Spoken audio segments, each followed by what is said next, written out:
welcome to today's edition of Bump to Business Owner. I am speaking to Ali McAleavy, who is founder of Zig Star, an award-winning unisex kids footwear brand which uses sustainable design to create shoes that grow and adjust with each child.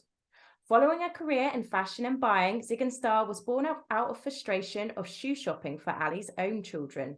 Not only do they provide cool styles that are adjustable, kid-friendly, and importantly, podiatrist approved, they are on a mission to ensure no Zig Stars end up in landfill through creating products that last longer, can be passed on to brother, sister, friend, and then rehomed through one of their circular initiatives they provide to their customers. Ali, welcome. Thank you so much for joining me. Hello, nice to see you. Thanks for inviting me. Thank you. Ali's actually a fairly local mum in business to me, so it's not been hard for us. Say hello, passing or on the bus or something, don't That we? was the first time we met, was on a, like in real life, was on a bus post-COVID, and it was a very strange interaction, sitting right next to each other. It's funny when you've seen someone on Instagram and you sort of like, oh, I know you really well, and you've actually never met. It's funny, isn't it? Yeah, you'd be like, oh, how's your day going? I saw this happen to you this morning. Yeah, it's so true. Ali, so I love hearing about mums who have started their businesses, but also kind of how their career path led to their businesses. So please tell me a little, and the audience, a little bit about your background and how that led to you creating Zig Star.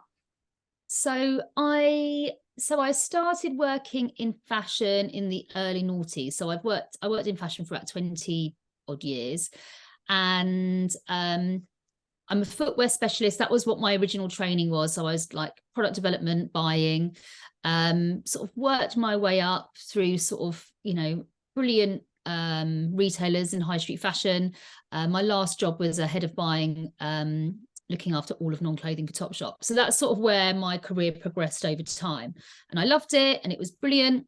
I worked with brilliant people, talented people within the businesses that I was at. But I did find over time, during my time within these brands, the business itself was changing. It used to be about creating brilliant product, value for the customer. Like it was a really creative process. And then sort of retail just really changed quite drastically, going sort of like 10 years in, 12 years in, and it started becoming about, cheaper retailers were coming in. It started becoming about, higher margin, lower price, more options, quicker, and the creative process sort of, it was more driven by sort of financial KPIs rather than, creating amazing, beautiful product. Like the first question would never be what margin is that product. It was like, how can we make it as gorgeous as possible and, present it to the customer. So I sort of felt my engagement in sort of just fashion and retail changing. I had 3 children, and by the time I'd come back after my 3rd child, I was just becoming less and less engaged and feeling like I was contributing to a problem rather than sort of being part of an industry that sort of cared about whether it's the environment or just about people and humanity generally. So I was like, right, this is not working for me. And at the same time, I was just, I'd had 2 girls, and then my 3rd child was a boy. And I just had experienced shopping for both genders, which I never shopped in a gendered way. I never liked shopping in a gendered way. I'd always have to just try and like maybe go to the boys section for the girl stuff, and, and I started feeling that kids wear was, there was a big gap in the market, particularly in kids footwear for unisex product. I felt that you either had to choose between, is it good for their feet, and sort of maybe make a bit of a compromise on the styling, or, you chose styling, it wasn't great for their feet. There wasn't much unisex product out there unless you were buying sports. And then, becoming more and more engaged in sustainability, felt like that had to be something that a footwear brand had to address, and it wasn't being addressed. So sort of just started working on the product, thinking about the product, talking to everybody. And every time I said to someone, do you know what, I really think there's a market for different product in kids footwear, everyone would be like, oh my God, can you please do something about, it wasn't like, it was like an instinctive response from like friends and family, or even just people that I spoke to, like, God, yeah, it's awful, you know. So I was like, you know, there really is a gap. It wasn't just me, you know, in the way that I shopped. And that's it, really. You know, I never considered myself entrepreneurial. I never considered myself like, oh, one day I'm going to start a business. I just always worked in environments with teams and, you know, different functions that supported, and I liked that process. So it was a big jump for me, but it weirdly didn't feel like a risky jump. It just felt like something, like an evolution, like, I think I'm just going to have to do this because it feels like too good an idea to not, in a way. So yeah, it was a big decision to make when I finally handed my notice in. But it was a very happy day. It was a very happy day. I've been thinking about it for about 2 years, and then when I finally did it, I knew it was the right thing to do. Oh, amazing. And that's so interesting to kind of touch on the industry changing. You went through that real process. It sounds like maybe it was like the fast fashion picking up during that Yeah, time. Do you think the internet was kind of a part of that as well, like getting kind of I think increasing online fast fashion? it I don't think it was online at first. I think it was, you know, honestly, you know, I worked for Topshop, and then, you know, just cheaper competitors popped up, and whether they were direct or indirect, it started changing customer perception about what they wanted. I think everyone got swept along with, oh, it's, you know, when Primark first opened and everyone was calling it Primani because it was like, oh, you can get, oh, look at this, you can get it. And it's like £3. And people weren't thinking about the impact, like the human impact behind that, the environmental impact behind that.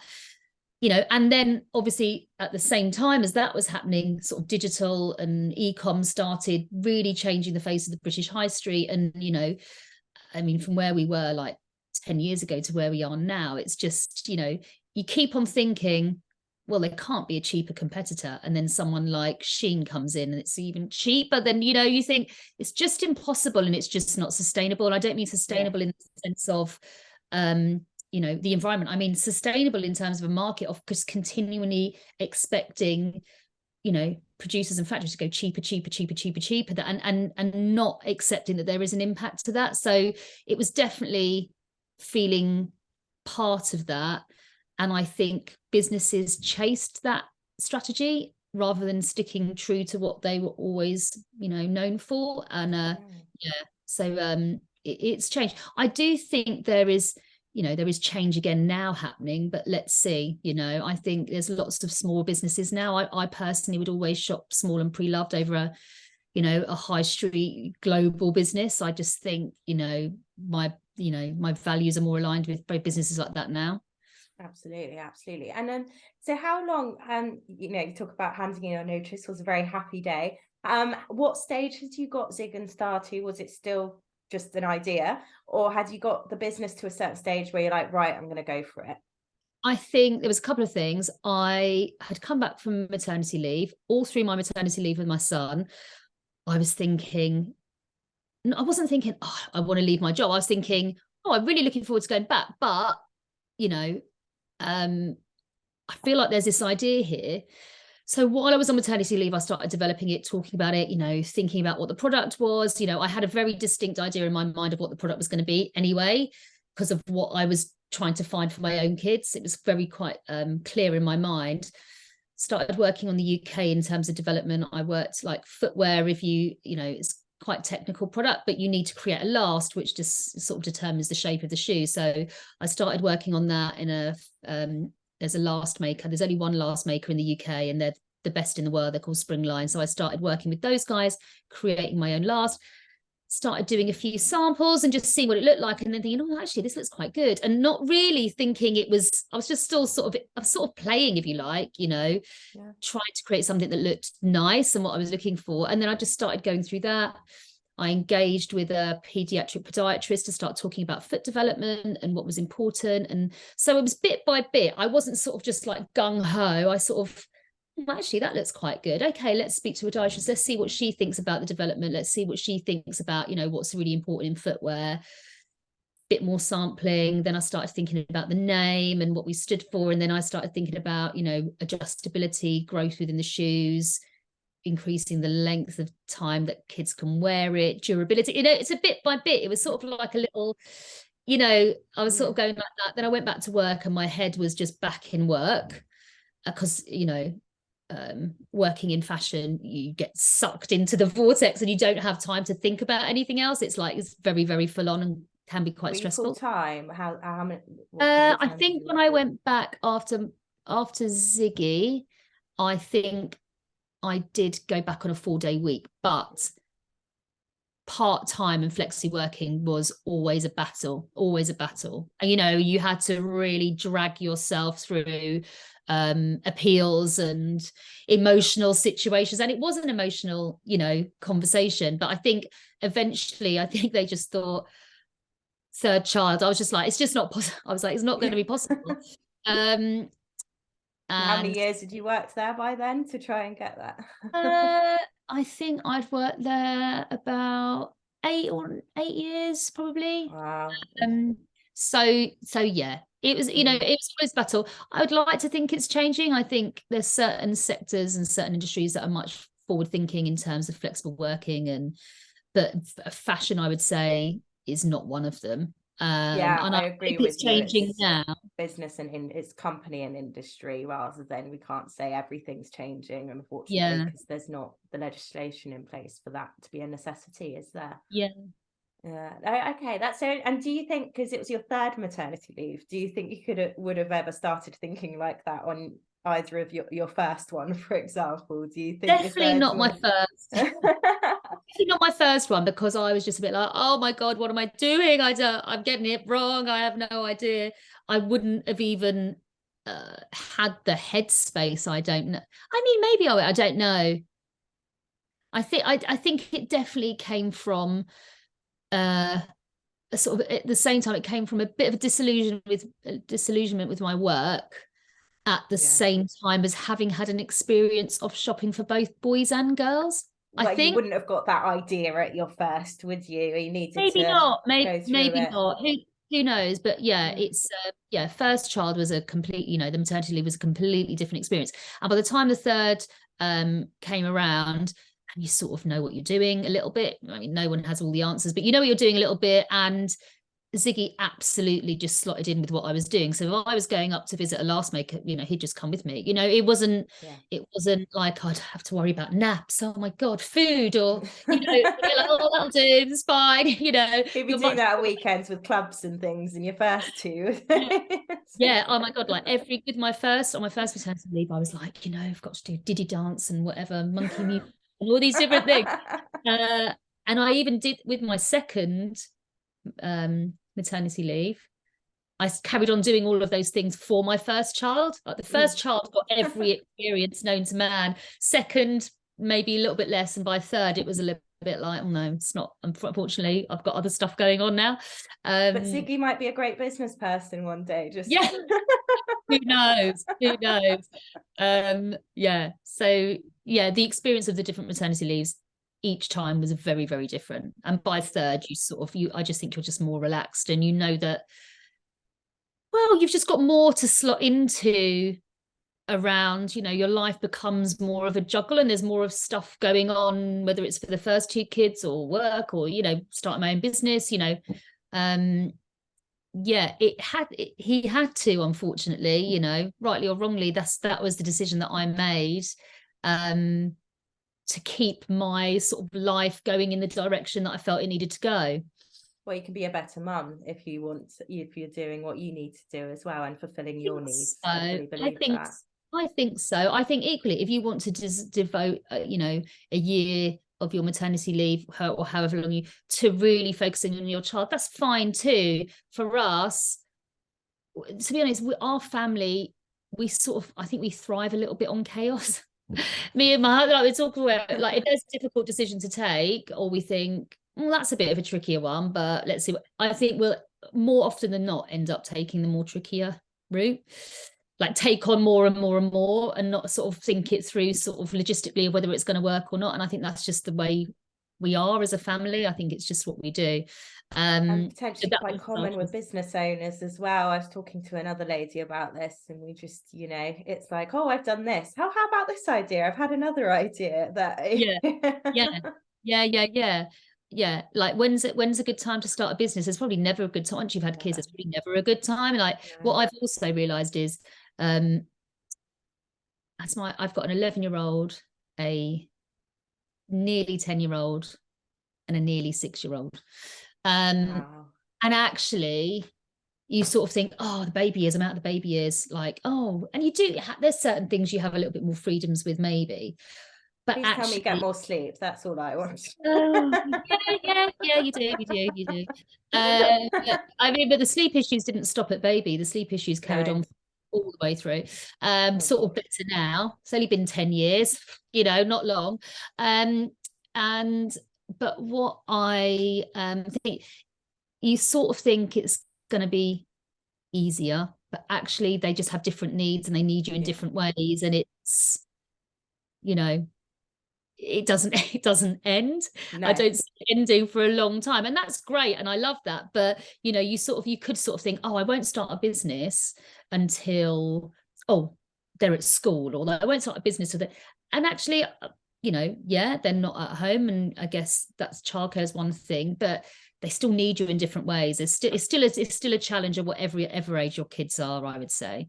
Yeah, I've got a friend with a 13-year-old and a younger one as well, but a 13-year-old, and they were talking about some challenges they were going through, and it's just, it sounds like just different challenges. Different. Yeah, and potentially more depending on what they're going through and stage of life.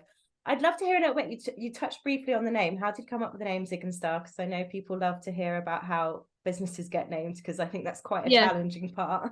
It is. You know what? Product development is my strong point. Marketing and branding is totally new to me, but it was a name that came up at the very beginning, and I sort of ignored it and then came back full circle. I mean, this is what I do about things. Came back full circle and was like, should I just go to the one I had at the beginning? So the name came from my son is Ziggy, so Zig.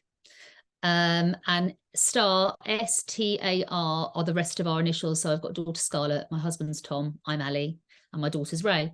And sometimes people are like, and I was like, oh, I really like it, but there was so many something and somethings, and also I was like, oh, is it a bit cheesy? And then, but I liked the name anyway. Like, I'm a huge David Bowie fan, and as are everyone in our family. And so I liked the reference, and I liked the personal element to it. And it's just funny because I was sort of, some of the names I came up with afterwards were like so much worse, and I was like, oh, but is it a bit like something and something? And we just came back full circle in the end, and it was what we had from the beginning. So it's quite funny sometimes. You sort of think you can agonize over things, and sometimes the instinctive option is best. Yeah. No, that's so true. Sometimes, you can make things too complicated, and then I should have just gone with that. And how do you feel? So for me, because I'm starting Upsource and starting a virtual assistant agency made complete sense, because that's my background. So I can't, I don't say no one knows what they're doing, but I could easily transfer everything I'd done in the past, kind of things. And there's obviously new skills I have to learn. How much do you think your background? I would never start. I can't imagine any time right now starting a product-based business, because I have literally, I would not know where to start.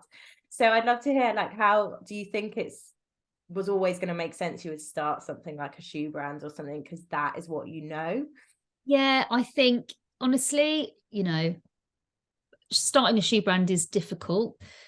It's much more complex than as a product itself. It's much more complex to make and design than an item of clothing, because there are so many different components involved, and it's a three-dimensional it's almost like arguably it's almost like a sculpture. It's like a piece of something, it's sort of and it's really important that you get it right from health benefits. It's not just you can wear it, if there's anything wrong with it and it causes a problem for your feet, that's it's a big deal. So starting a shoe brand is tricky, 100%. Like, one thing, I worked in footwear for over 20 years. I worked on other areas as well, but footwear was always where I sort of started my career. And then as I moved around, I took on different areas. I've done all sorts of things, whether it's beauty and lingerie and swim and bag, sunglasses, I don't know, everything, done lots of different things.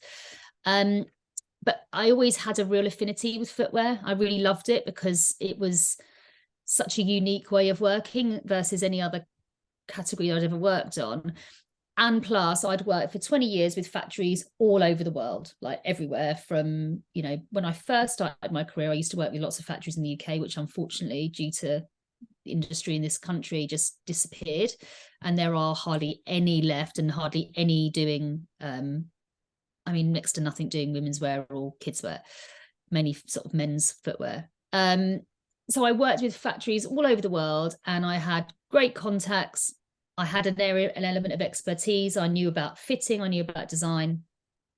So it felt like an easier progression to me. If you asked me to start a clothing brand, I could do it, but it would take me a bit, you know, it would take me a bit longer.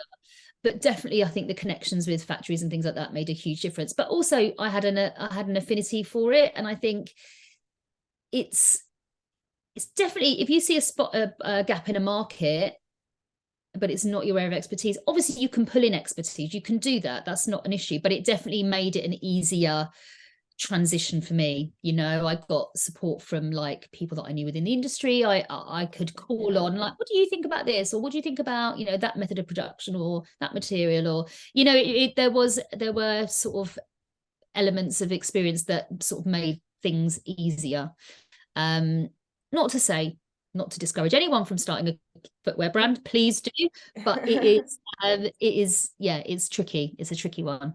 And what areas of the business or business owner life were you not prepared for that, you know, employed life couldn't prepare you for? One thing I'd say one of the biggest challenges, I mean, working on your own, when I'm quite a collaborative person, I like speaking to people. I like taking, you know, I'll always make my own decisions. And even with the business, I love talking to other people about their businesses or getting, you know, thoughts on my business, but I'll always make the decision myself based on what I think is right. But working in an industry where you had peers around you, you had different functions, you know, I worked from, you know, within buying and merchandising. When you can do product development, you could call on design, you could call on marketing, PR, you could call on the web team, you could, you know, logistics. There was a function for everything. And you know, when you start your own business, you basically, unless you've got funding and you can hire a huge team, which I wouldn't necessarily recommend, you sort of have to put different hats on. You have to learn different things. So I was doing like webinars on, you know, digital marketing, or, you know, export duties or whatever, all these different stuff that I had no idea of, and sort of feeling quite isolated really, and sometimes just thinking, oh, what do you think, or just, you know, launching through sort of lockdown, which is I launched 2 years ago, obviously was difficult. You know, factories were shutting down, I had no shops to sell to, everyone was shut, everyone was in lockdown. But actually, my husband working from home was a big thing, because I could just go in and be like, oh, what do you think? And I just wanted someone to go, yeah. And that's all I needed to hear, that kind of thing. But in terms of specific issues, I say the biggest challenge for me is becoming a marketeer. Like, that's not my background at all. You know, I'm still learning. And I still find that challenging. You know, I think we've got a really strong purpose and a really strong mission, but it's one thing to know what your mission is, and it's another thing to communicate it really clearly to your consumer. And I think I'm still learning how to do that, and I'm doing it probably in a bit of a scattergun way, but I'm trying, you know, and I think I'm improving. And, you know, as a brand, we're becoming really clear about our messaging and what we stand for, but it's, you know, it's a journey. It's definitely not my strong point, and I would take product development over that any day. You know, and obviously you can put in expertise, but that's, you know, when we're bigger, I would love to, my first hire, I think, was someone to sort of support with marketing and stuff like that. But I think a lot of us can relate to that. Marketing, unless your background is in it, it feels like a deer in headlights for a lot of us. Because marketing. I don't think, honestly, when I worked for a bigger business, even like Topshop, I don't think I really understood or you know, appreciated what marketing did. I think I took it quite for granted. Marketing is basically everything, every touch point, you know, whether it's your packaging, whether it's your website, whether it's, you know, your tone of voice and how you communicate, whether it's not, you know, it's just everything. It's everything outside the Yeah. product, really, is marketing. And I think I'm only now becoming sort of more understanding of that process. But yeah, it's a hard one, but one that is exciting. I enjoy it. I enjoy learning it, but it's a hard one for me, I'd say. Yeah, when I see you with your Zig Star bag on the tube, Oh, I think you're excellent at it. constant merch. Anywhere I go, I'm like, right, even if I've got nothing in it, water bottle, I've got my merch on all the time. I was like, I'm going to steal that. Yeah, it's true.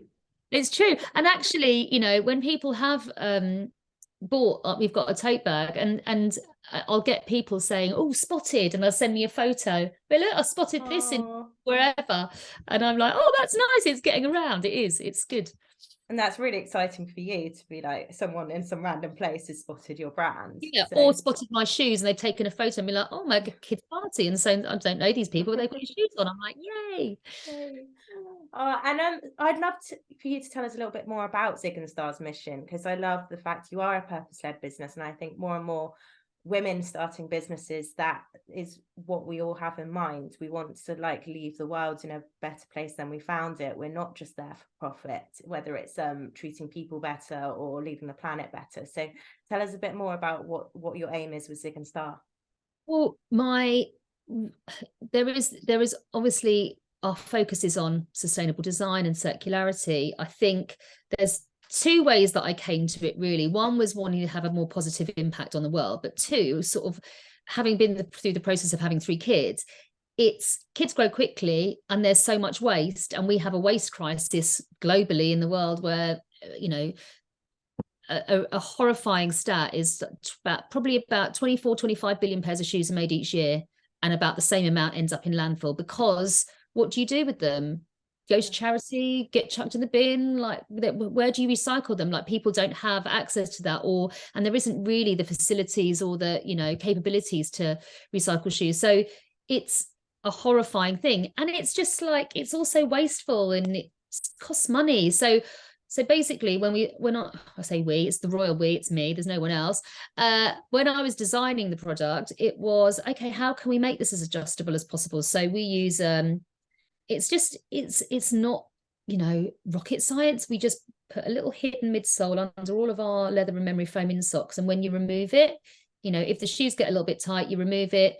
It creates more space in the shoe. The child can continue to wear it. It's probably about half a size, so the child can continue to wear it probably for about 6 months to a year extra. You know, my daughter just did it recently with her Zig and Star boots. She was like, actually, I can feel my toe a little bit. Took it out, fit perfectly fine. She can carry on wearing them for a few more months.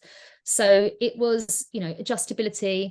You know, it was selecting the best materials for durability and low impact. We, you know, have ethically sourced leathers that are veg tanned. You know, reducing the amount of chemicals. We use natural rubber. And yeah, so it's sort of the starting point of our product was thinking about, you know, minimizing impact at the end of life, like creating them to be as adjustable to wear as long as possible. And then when they reach the end of their life, are they going to be easily biodegraded and broken down and recycled? So we sort of started with the end of their life at the beginning of our design process, really. And so when you finished wearing your shoes, we encourage you to pass them on. You know, that's what happens within families and friendship groups. You're going to pass them on. We incentivize resale. We'll give you discounts off future purchase. We'll also incentivize recycling.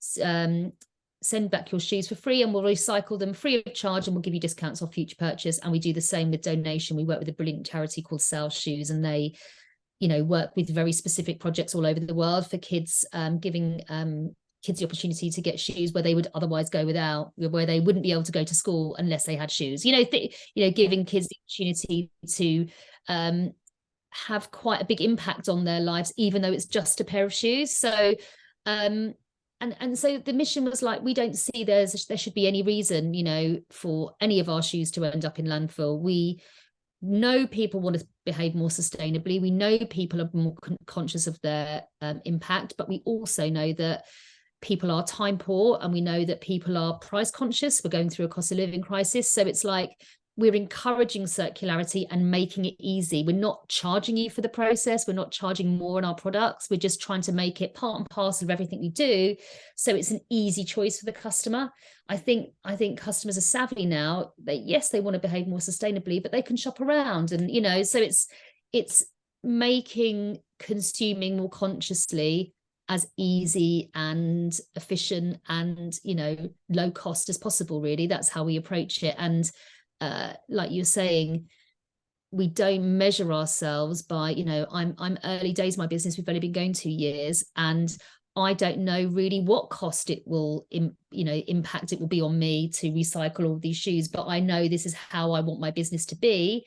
Therefore, I'm trusting the process and bringing people on the journey with me, if you know what I mean. So it's, if I went to a retailer, for example, in my career and said, right, I think we should do take back schemes, it would be like, right, we need a P&L, we need to work out profit and loss, how it's going to be.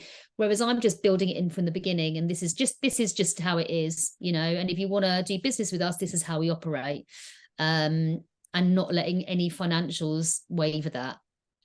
That's so true. You're really in control of the impact you can make there, because that's what can feel frustrating if you'd stayed in the fashion industry. If you wanted to bring anything in, there would a whole process to go through that, and then probably wouldn't happen. Yeah, exactly. Yeah. Unless the financials added up. I still think big retailers are really slow on the uptake, and I think if they don't start waking up to what consumers want, they are not going to survive. I think, you know, if you don't actively show that you're trying to reduce your impact, I think people will start turning away in droves. Yeah, that's really good insight. I hadn't really thought about that, but that's a really, really good one. And I like the fact you said circularity, but making it easy as well, like really trying to, like, they're all mums and dads who are buying your boots. So yeah, just trying to, you know, make the customer's life journey, and also starting at the end of the product journey. That was really interesting just to hear that process come through, because like I said, never worked in products, so I wouldn't know any of that side of things. You know, it's interesting because you know, historically the process doesn't work like that. You don't think about the end of life when you're designing products. There's a brilliant documentary. I did a panel talk this week at the London College of Fashion, and they were screening Amy Powney documentary Fashion Reimagined. And it's amazing because it really breaks down the process, and the regular process would be, what do I want to design? I'm going to design it. Let's worry about fabrics and not worry about end of life. Whereas what, you know, circular brands or brands that are trying to be regenerative and reduce their impact, it's like, right, you know, let's understand the end of life, because that might drive the material choices and that might drive the design choices, and you're sort of just step by step working backwards. And I think that's what sustainable design is. It's, you know, thinking about the impact at the end and then working backwards and how you can make that as low impact as possible. That's yeah, fantastic. And if you got any visions of Zig and Star for the future, that would you ever, I mean, that you can share, you don't want to, but thinking of going outside of footwear or things like that, is there definitely. I mean, look, it's still me. I've only been going 2 years. I mean, I do have big plans. I would sort of never really say them out loud, because it'd be like, are you crazy? But I do, like, for me, I call our design concept good to grow. You know, there's growth built in. You know, it's good for growing feet, good for growing kids, but also it grows with the child, and it's, you know, there's you know, positive impact there. But for me, you know, clothing, anything to do with the wastefulness that comes from kids, you know, kids grow quickly, kids grow out of, you know, their school clothes, kids grow out of their, you know, normal clothes. How do you make things that how do you design things that last longer and grow with kids? So I think that could apply to anything related to kids, and that's sort of where I see, you know, hopefully the future of Zig and Star, one step at a time, obviously, but you know, that's the way I think the market should be going as well. So yeah, that's sort of a focus for me, bit by bit. At the moment, I'm working on a sort of a sustainably designed and sustainable materials trainer, which I'm hoping to launch next year. So that will have the same growth. That will have the same growth as we have on our all our sort of boots and shoes, and, you know, considering materials, end of life, recycling. Because for me, you know, I make these decisions I mean, I agonize over these decisions really, but like, you know, just because a product materials recycled, if it can no longer be recycled after that, then for me it's sort of not supporting a circular economy, because then the life of that product ends. So it has to be recyclable and recycled. You know, what is the impact? What's the lowest impact? You know, trying to reduce any petrochemicals and things like that. So it's an agonizing process, but that's the first stage, is that sports trainer that will be hopefully next year, fingers crossed. Oh, fingers crossed for that. That's very exciting. And you're quite involved in some female founder communities and things. Has that been really key to help supporting you with your own business? Because you mentioned being a bit lonely and needing from this past you. Do you think has networking and getting some sort of community around you really helped? 100%. Like, it's an absolute lifeline for me. Like, we're both members of, we've actually sort of met at an event, haven't we? So yeah, I love it. I love it. I just love, we were talking previously, I love talking to people about their businesses. Like, I enjoyed hearing other people's journeys. I'm sort of like, I can't be bothered to talk about mine anymore. To hear, all I do is agonize over that. Like, and I think you learn so much from people, speaking to other people and hear about their journey, what they're doing, what they've learned, mistakes they've made. And I like sharing that if I can help other people as well. But you know, these networking communities are, you know, it doesn't replace working in a team, but it makes you feel connected. And there's so much value from that. And even just, you know, having some, you know, time working together. I do that with another friend. Like, sometimes we just sit and work together, and we're working on different things, and that's really nice as well. Because just working on your own from home, which is what I do at the moment, can make you just go a bit crazy. As much as possible, I like to get out, go to events, networking events, you know, meet other friends that are freelancers or have their own businesses and stuff like that. Yeah, I find it massively helps.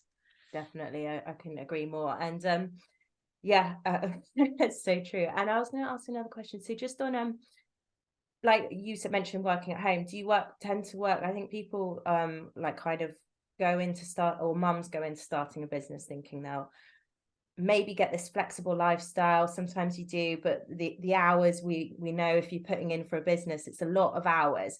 How do you tend to work? How do you structure your week in a way? Are you 5 days from home, or do you tend to go to a co-working? No, I'm 5 days from home. I work, it's going to make it sound awful. It's not awful. When you're working on your own thing, sometimes it doesn't really feel like work. It just feels like, well, I've got to get it done. It doesn't feel like, when I was working in my career, if someone said, right, you've got to come in and work all weekend, I'd be like, absolutely no way. You don't pay me enough to do that. But with your own stuff, how I generally work is we don't have childcare. I'll generally do the school run. I'll come back, I'll start working, I'll work till 3, I'll pick up the kids, bring them home. If they have clubs, bonus, because I can work for a bit longer. I will sort them out, give them dinner. I mean, the difference with the issue with having like kids from small to old is like bedtime goes on forever. Yes, that's a great issue to talk about. Interesting. How late does it go? Oh my God, it's like never ending. And even though the older ones you don't naturally need to put to bed, you need to talk to them about going to bed a lot. You know, come on, encouraging healthy sleep habits still, I guess that's the different stage.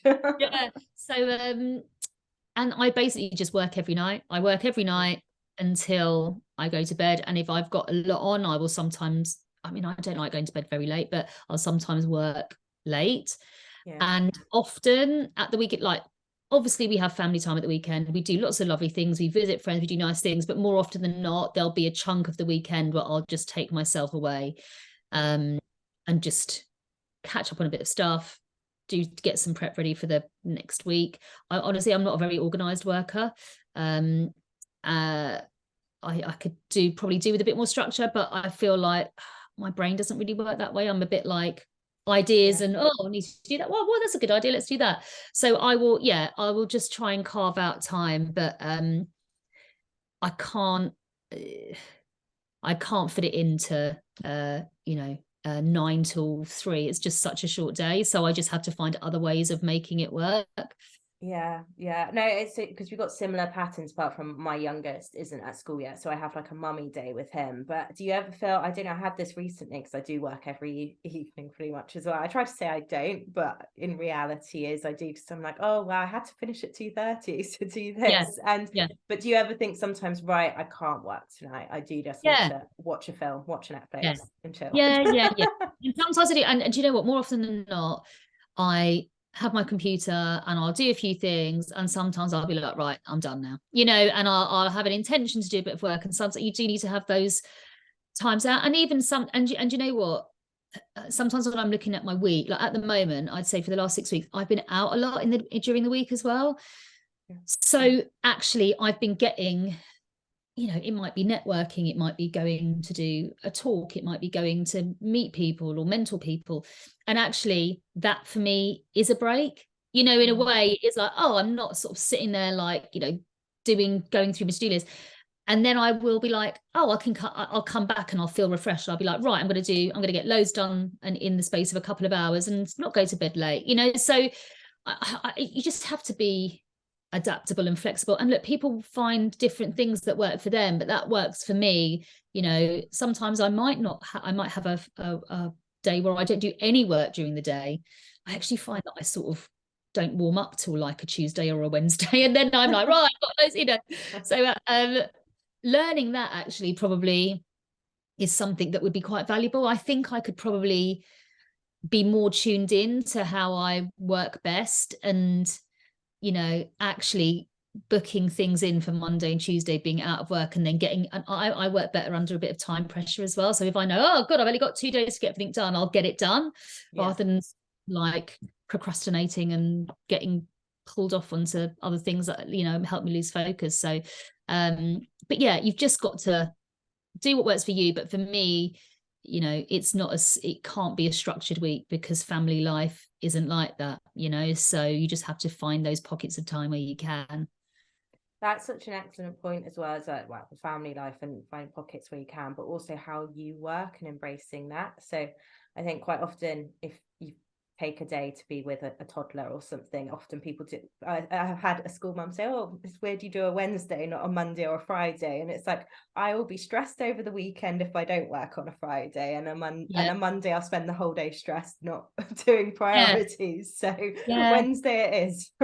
That is a good point, actually. Like you sort of, it's what follows next from that day. I totally agree with you. Like those are the days where you feel like you can. Fridays actually are the ones where I'm a bit like, oh, I should be doing something else, I should finding what works for you, isn't it? Yeah. Well, thank you so much, Ali. It's been an absolute pleasure to chat. Where can people find you and Zig Star? So we have a website, so www.zigandstar.com, and obviously we're on socials. We're on Instagram regularly, TikTok a bit, if that's your bag. We are there. I find it like a world I don't understand, but give us a follow if you want to. And I always suggest to people, if they ever need any advice or help with buying shoes online, just reach out to me. You can contact us through the website. I'm always available to talk. I am the customer service person, so if you've got a question, it comes through to me. So I'm always available and there to support if I can. Wonderful. Well, thank you so much. We'll look forward to everyone reaching out to you for their shoe Yeah. Thank you, Ali. Yeah, nice to speak to you. Thanks a lot.